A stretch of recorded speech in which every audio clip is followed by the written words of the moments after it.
What do you see in terms of the relevance of third-party training organizations to help assess an IT organization in terms of the skills, and then improving those skills and basically developing a whole learning program?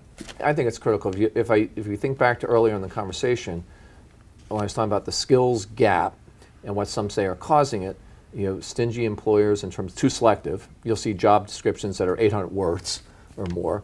They're not willing to pay. But I think the third issue is much more important than the prior two, and that is they're not offering comprehensive training and development. Right, right. And they've got to.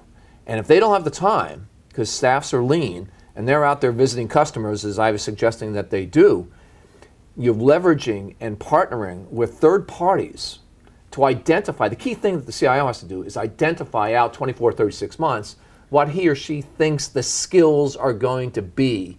They're going to need Ruby on Rails, they're going to need this, they're going to need that, and then go in and partner with groups to teach train their employees. Because it's not just attracting talent, it's retaining talent. And if you can't retain talent, you're just a zero-sum game.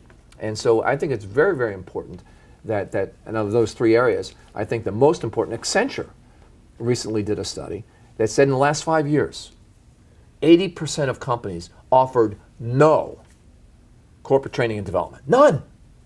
Zero. Right. That's unconscionable.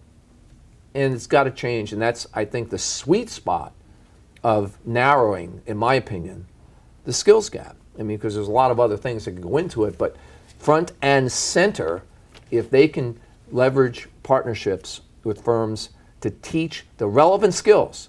So what might be relevant in your company might be different, the relevancy in my company, but the identification of what the skills are and then getting someone to come in and help train is critical.